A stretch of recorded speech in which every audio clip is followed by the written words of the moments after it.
எல்லாருக்குமே ஒரு பெரிய ஹாய். இது ட்ரூத் ஆஃப் டெவில். நான் உங்க தேவி. இன்னைக்கு நம்ம என்ன பார்க்க போறோம் அப்படின்னா, 2 சம்பவங்கள் பார்க்க போறோம். ரெண்டுமே நமக்கு ஏன்ஷியன்ட் டைம்ஸ், அதாவது 1970 1980களில் நடந்த சம்பவங்கள் தான் பார்க்க போறோம். இது வரைக்கும் சேனலை சப்ஸ்கிரைப் பண்ணாதவங்க சப்ஸ்கிரைப் பண்ணிருங்க. மறக்காம பெல் ஐகானை கிளிக் பண்ணிடுங்க. வீடியோ பிடிச்சா லைக் பண்ணுங்க. அண்ட் உங்களுக்கும் இது மாதிரி சம்பவங்கள் நடந்திருந்ததுனாலோ இல்லை தெரிஞ்சிருந்ததுனாலோ நீங்க டிஸ்கிரிப்ஷன்ல என்னோட இன்ஸ்டாகிராம் ஐடி கொடுத்துருக்கேன். அதில் போய் வாய்ஸ் மெசேஜாவோ இல்லை டெக்ஸ்ட் மெசேஜாவோ சென்ட் பண்ணுங்க. வாங்க இப்ப வீடியோக்குள்ள போலாம்.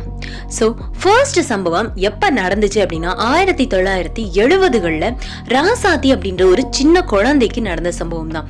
இத நம்ம கிட்ட யார் சொன்னது அப்படின்னா, அந்த ராசாத்தி அப்படின்றவங்களோட பேத்தி அவங்க சொன்னது. அவங்க இப்ப கல்யாணமாகி குழந்தை குட்டின்னு இருக்கிறாங்க. அவங்களோட பாட்டிக்கு நடந்த கதை தான் இது. இது 1970களில் நடந்துச்சு. என்ன நடந்துச்சு அப்படின்னா, அந்த ராசாத்தி அப்படின்ற அந்த பெண் குழந்தை, அந்த குழந்தைக்கு வந்து வயசு வந்து ஒரு 7 8 அது மாதிரி தான் இருக்கும்.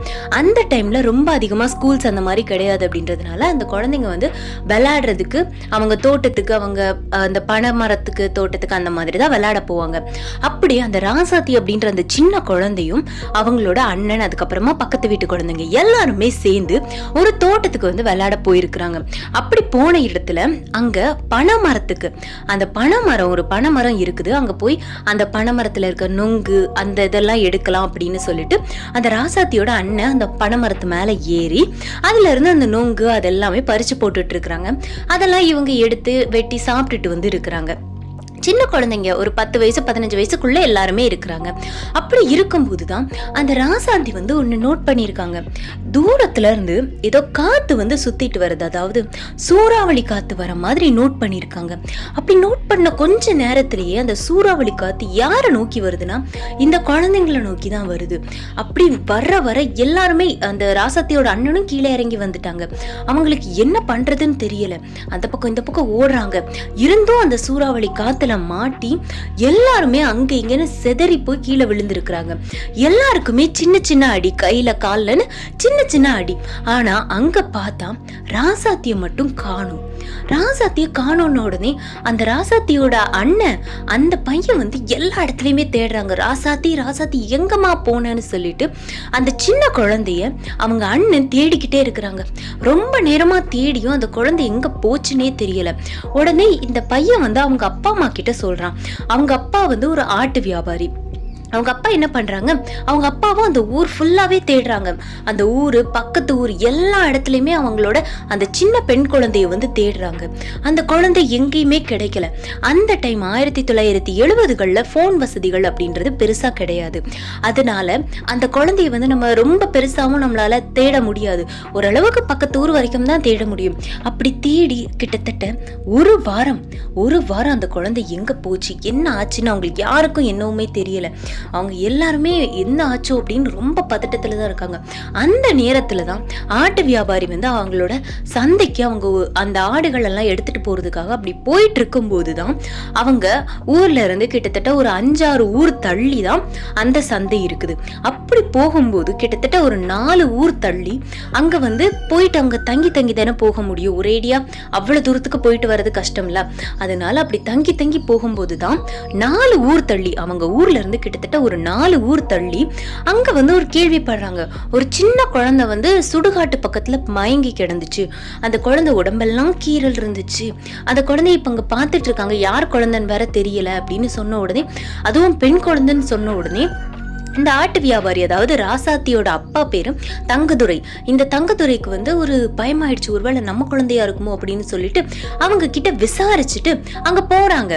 அவங்க போய் அந்த குழந்தை யாருன்னு பார்த்தா இவங்களோட குழந்தை ராசாத்தி தான். இவங்களுக்கு பார்த்த உடனே தான் உயிரே வந்திருக்கு. அந்த குழந்தைய கெட்டி பிடிச்சிட்டு அழுறாங்க. எங்கம்மா போன உடனே நாங்க எங்கெல்லாம் தேடணும் தெரியுமா, எப்படிமா இங்க வந்துன்னு அந்த பொண்ணை கட்டி பிடிச்சிட்டு அழுறாங்க.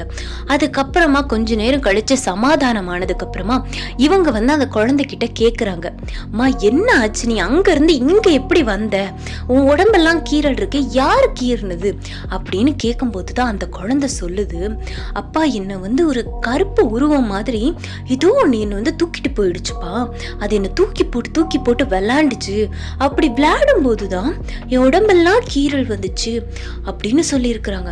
அப்படின்னு சொன்ன உடனே அந்த தங்கத்தோட உடம்பெல்லாம் நடுங்கி போச்சு. நம்ம குழந்தைய வந்து கடத்தினது ஒரு மனுஷன் நினைச்சா இது வந்து வேற என்னமோ அமானுஷ்யமால இருக்குதுன்னு அந்த குழந்தை அப்படியே சொல்லுது. இந்த மாதிரி என்ன வந்து அந்த கருப்பா ஒரு உருவம் தாங்க, அந்த உருவத்துக்கு வந்து முகமே இல்லப்பா அப்படின்னு அந்த குழந்தை பயந்துகிட்டே சொல்லுது. அதுக்கப்புறம் அவங்க ஊருக்கு கூட்டிட்டு போய் அந்த குழந்தைய பாக்குறாங்க. அதுக்கப்புறமா அந்த ராசாத்தி அப்படின்ற அந்த குழந்தைய ஊருக்கு கூட்டிட்டு போயிட்டு அவங்க வந்து அந்த ஊர்ல இருக்கிற வைத்தியர் அவங்க கிட்ட எல்லாம் செக் பண்ணி பார்த்தோம். கிட்டத்தட்ட 2 வருஷமா அந்த குழந்தைக்கு உடம்புல என்ன பிரச்சனைனே தெரியாம, அந்த குழந்தையால சரியா சாப்பிடவும் முடியாம சரியா தூங்கவும் முடியாம ரொம்ப நாளா கஷ்டப்பட்டு அதுக்கப்புறமா தான் அந்த குழந்தை வந்து சரியா இருக்காங்க அப்படின்னு அவங்களோட கதை, அந்த ராசாத்தி அப்படின்ற அவங்களோட கதையவே அவங்க பேத்திக்கிட்ட கூறினதுதான் அவங்க பேத்தி நம்ம கிட்ட சொல்லியிருக்காங்க. இதுதான் ஃபர்ஸ்ட் கதை.